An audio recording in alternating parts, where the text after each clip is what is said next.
ಇವತ್ತಿನ ನಮ್ಮ ಆಳವಾದ ಅಧ್ಯಯನಕ್ಕೆ ಸ್ವಾಗತ.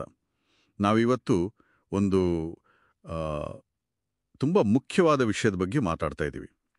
ಪವಿತ್ರೀಕರಣ. ಹೌದು, ಶುದ್ಧೀಕರಣ ಅಂತಾನೂ ಕೆಲವ್ರು ಹೇಳ್ತಾರಲ್ವಾ? ನಿಜ.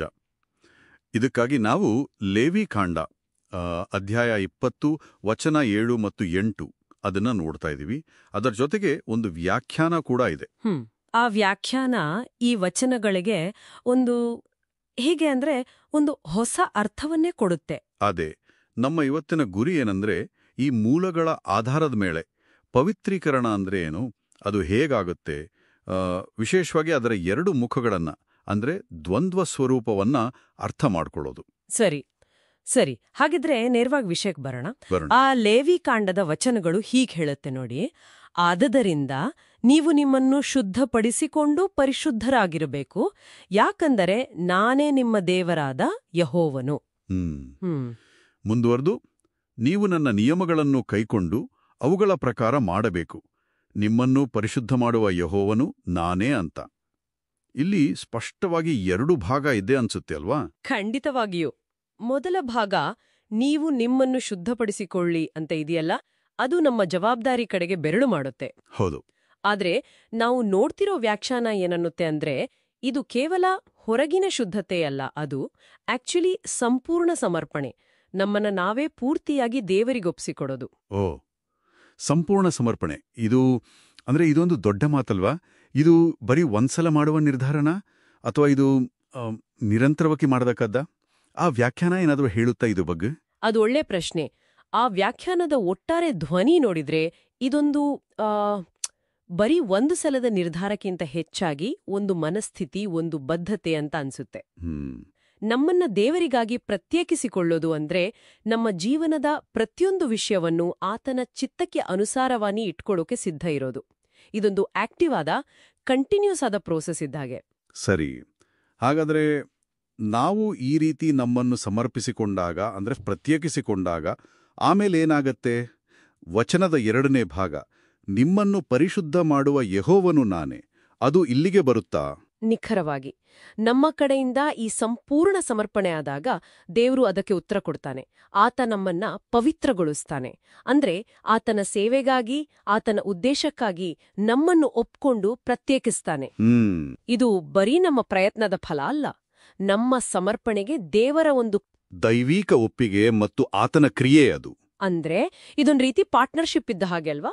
ನಾವು ಮಾಡೋ ಕೆಲ್ಸಕ್ಕೆ ಸಮರ್ಪಣೆ, ದೇವ್ರು ಉತ್ತರ ಕೊಡ್ತಾನೆ, ಪವಿತ್ರೀಕರಣ. ಇದು ನಿಜಕ್ಕೂ ಇಂಟ್ರೆಸ್ಟಿಂಗ್ ಆಗಿದೆ. ಖಂಡಿತ. ಯಾಕಂದ್ರೆ ಸಾಮಾನ್ಯವಾಗಿ ಪವಿತ್ರೀಕರಣ ಅಂದ್ರೆ ಬರೀ ದೇವ್ರ ಕೆಲ್ಸ ಅಂತ ಅನ್ಕೊಳ್ತೀವಿ. ಆದ್ರೆ ಈ ವ್ಯಾಖ್ಯಾನ ನಮ್ಮ ಪಾತ್ರದ ಬಗ್ಗೆನೂ ಹೇಳ್ತಿದೆ. ಹೌದು, ಈ ವ್ಯಾಖ್ಯಾನದ ಒಂದು ಮುಖ್ಯವಾದ ವಿಷಯವೇ ಅದು. ಪವಿತ್ರೀಕರಣ ಅನ್ನೋದು ಒಂದು ಸಹಕಾರಿ ಪ್ರಯತ್ನ ಅಂತ ಹೇಳತ್ತೆ. ಅಷ್ಟೇ ಅಲ್ಲ, ದೇವರು ನಮ್ಮನ್ನ ಹೀಗೆ ಒಪ್ಕೊಂಡಿದ್ದಾನೆ, ಪವಿತ್ರಗೊಳಿಸಿದ್ದಾನೆ ಅನ್ನೋದಕ್ಕೆ ಒಂದು ಸ್ಪಷ್ಟವಾದ ಗುರುತು ಕೂಡ ಇರುತ್ತೆ ಅಂತ ವ್ಯಾಖ್ಯಾನ ಹೇಳತ್ತೆ. ಓ ಹೌದಾ? ಅದೇನು? ಅದೇ ಪವಿತ್ರಾತ್ಮನ ಉದಯ. ಅಂದ್ರೆ ದೇವರ ಪವಿತ್ರಾತ್ಮ ನಮ್ಮಲ್ಲಿ ಕಾರ್ಯ ಶುರು ಮಾಡೋದರ ಸೂಚನೆ. ಇದು ಬರೀ ಒಂದು ಫೀಲಿಂಗ್ ಅಲ್ಲ, ಅದೊಂದು ರಿಯಲ್ ಎಕ್ಸ್ಪೀರಿಯನ್ಸ್. ಪವಿತ್ರಾತ್ಮನ ಉದಯ. ಇದರ ಪರಿಣಾಮ ಏನು? ಅಂದ್ರೆ ನಾವು ಸಮರ್ಪಣೆ ಮಾಡ್ತೀವಿ, ದೇವರು ಪವಿತ್ರಗೊಳಿಸ್ತಾನೆ, ಆಮೇಲೆ ಈ ಪವಿತ್ರಾತ್ಮನ ಉದಯ ಆಗುತ್ತೆ. ಇದರ ನಂತರ ಒಬ್ಬ ವ್ಯಕ್ತಿಯಲ್ಲಿ ಯಾವ ರೀತಿ ಬದಲಾವಣೆ ಕಾಣಬಹುದು? ಇಲ್ಲಿ ವಿಷಯ ಇನ್ನೂ ಆಳವಾಗುತ್ತೆ. ಈ ಸ್ಥಿತಿಗೆ ಬಂದವರು ತಮ್ಮೊಳಗೆ ಒಂದು ದೊಡ್ಡ ಬದಲಾವಣೆ ಆಗೋದನ್ನ ಗಮನಿಸ್ತಾರಂತೆ. ವ್ಯಾಖ್ಯಾನ ಇದನ್ನ ಹೊಸ ಮನಸ್ಸು, ಹೊಸ ಸ್ವಭಾವ, ಹೊಸ ಹೃದಯ ಅಂತ ಹೇಳುತ್ತೆ. ಅಂದ್ರೆ ಬರೀ ಹೊರಗಿನ ನಡತೆ ಬದಲಾಗೋದಲ್ಲ, ಒಳಗಿನ ಆಲೋಚನೆ, ಇಷ್ಟಗಳು, ಹೃದಯದ ಬಯಕೆಗಳೇ ಬದಲಾಗತ್ತೆ ಅಂತ. ಹೊಸ ಮನಸ್ಸು, ಹೊಸ ಸ್ವಭಾವ ಅಂದ್ರೆ ದೇವರ ಇಷ್ಟದ ಪ್ರಕಾರ ಯೋಚನೆ ಮಾಡೋಕೆ, ಬದುಕೋಕೆ ಒಂದು ಕೆಪಾಸಿಟಿ ಬರುತ್ತೆ ಅಂತಾನ? ಹೌದು. ಅಪೊಸ್ತಲ ಪೌಲು ಥೆಸಲೋನಿಕದವರಿಗೆ ಬರೆದಾಗ ದೇವರ ಚಿತ್ತವು ನಿಮ್ಮ ಪವಿತ್ರೀಕರಣವೇ ಆಗಿದೆ ಅಂತ ಹೇಳಿದ್ದನ್ನ ಈ ವ್ಯಾಖ್ಯಾನ ಉಲ್ಲೇಖಿಸುತ್ತೆ. ಓ ಸರಿ ಸರಿ. ಇಲ್ಲಿ ಪೌಲನು ಮಾತಾಡ್ತಿರೋದು ಇದೇ ಗುಂಪಿನ ಬಗ್ಗೆ. ಅಂದ್ರೆ ಯಾರು ತಮ್ಮನ್ನ ದೇವರಿಗೆ ಸಮರ್ಪಿಸಿಕೊಂಡು ದೇವರಿಂದ ಒಪ್ಪಿಕೊಳ್ಳಲ್ಪಟ್ಟು ಈ ಹೊಸ ಸ್ವಭಾವ ಪಡ್ಕೊಂಡಿದ್ದಾರೋ ಅವರ ಬಗ್ಗೆನೇ ಅಂತ ವ್ಯಾಖ್ಯಾನ ಹೇಳುತ್ತೆ. ಹಾಗಿದ್ರೆ ಈ ಹೊಸ ಮನಸ್ಸು ದೇವರ ನಿಯಮಗಳನ್ನ ಪಾಲಿಸೋಕೆ ಸಹಾಯ ಮಾಡುತ್ತೆ. ಅದು ಬರೀ ಒಂದು ಕರ್ತವ್ಯ ಅಂತ ಅಲ್ಲ, ಬದಲಿಗೆ ಒಳಗಿನಿಂದ ಬರೋ ಒಂದು ಆಸೆ ಇರುತ್ತೆ ಅಲ್ವಾ? ಅದೇ ಒಳಗಿನಿಂದ ಬರೋ ಪ್ರೇರಣೆ ಅದು. ಓ, ಸರಿ.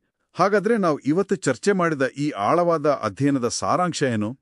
ನಾವು ನೋಡಿದ ಲೇವಿಕಾಂಡದ ವಚನಗಳು ಮತ್ತೆ ಆ ವ್ಯಾಖ್ಯಾನದ ಪ್ರಕಾರ ಪವಿತ್ರೀಕರಣ ಅಂದ್ರೆ ಬರೀ ಒಂದು ಆಜ್ಞೆ ಅಲ್ಲ. ಖಂಡಿತ ಅಲ್ಲ. ಅದೊಂದು ಆ ಆಕ್ಟಿವ್ ಆದ ಪಾರ್ಟ್ನರ್ಶಿಪ್ ಇರೋ ಒಂದು ಪ್ರಕ್ರಿಯೆ. ಇದರಲ್ಲಿ ನಮ್ಮ ಕಡೆಯಿಂದ ಪೂರ್ತಿ ಸಮರ್ಪಣೆ, ತಮ್ಮನ್ನು ಪ್ರತ್ಯೇಕಿಸಿಕೊಳ್ಳುವುದು ಬೇಕು. ಹೌದು. ಮತ್ತೆ ಅದಕ್ಕೆ ದೇವರ ಕಡೆಯಿಂದ ಪ್ರತಿಕ್ರಿಯೆ, ಪವಿತ್ರೀಕರಿಸುವುದು ಇರುತ್ತೆ. ನಿಜ. ಇದರ ನಿಜವಾದ ಮಹತ್ವ ಏನಂದ್ರೆ, ಇದು ಪವಿತ್ರೀಕರಣವನ್ನ ಬರೀ ಒಂದು ಸ್ಟೇಟಸ್ ಆಗಿ ನೋಡಲ್ಲ, ಬದಲಿಗೆ ವ್ಯಕ್ತಿಯ ಒಳಗಿನ ಸ್ವಭಾವವನ್ನೇ ಬದಲಾಯಿಸುವ ಒಂದು ಅನುಭವವಾಗಿ ನೋಡುತ್ತೆ. ಆ ಹೊಸ ಮನಸ್ಸು, ಹೊಸ ಸ್ವಭಾವ ಇದೆಯಲ್ಲ, ಅದು ಮುಖ್ಯ. ಹೌದು. ಇದು ಹೊರಗಿನ ಆಚರಣೆಗಿಂತ ಒಳಗಿನ ರಿಯಾಲಿಟಿಗೆ ಹೆಚ್ಚು ಪ್ರಾಮುಖ್ಯತೆ ಕೊಡುತ್ತೆ. ಖಂಡಿತವಾಗಿಯೂ. ಸರಿ. ಹಾಗಿದ್ರೆ ಕೊನೆಯದಾಗಿ ನಮ್ಮ ಕೇಳುಗರು ಯೋಚನೆ ಮಾಡಕ್ಕೆ ಒಂದು ಪ್ರಶ್ನೆ ಇಡೋಣ. ಹೇಳಿ. ಈ ನಿರ್ದಿಷ್ಟ ತಿಳುವಳಿಕೆಯ ಪ್ರಕಾರ ದೇವರ ಚಿತ್ತಕ್ಕೆ ಅನುಗುಣವಾಗಿ ನಡೆಯುವ ಈ ಹೊಸ ಮನಸ್ಸು ಅಥವಾ ಹೊಸ ಸ್ವಭಾವ ಇದೆಯಲ್ಲ, ಇದರೊಂದಿಗೆ ಬದುಕೋದಂದ್ರೆ ನಮ್ಮ ದಿನನಿತ್ಯದ ಜೀವನದಲ್ಲಿ, ನಮ್ಮ ಚಾಲೆಂಜ್ಗಳಲ್ಲಿ, ನಮ್ಮ ನಿರ್ಧಾರಗಳಲ್ಲಿ, ನಮ್ಮ ಸಂಬಂಧಗಳಲ್ಲಿ ಪ್ರಾಕ್ಟಿಕಲ್ ಆಗಿ ಹೇಗಿರ್ಬೋದು, ಅದರ ಒಂದು ನಿಜವಾದ ಚಿತ್ರಣ ಹೇಗಿರ್ಬೋದು ಅಂತ ಯೋಚಿಸಬಹುದಲ್ವಾ? ಅದು ಯೋಚನೆ ಮಾಡಬೇಕಾದ ವಿಷಯವೇ ಸರಿ.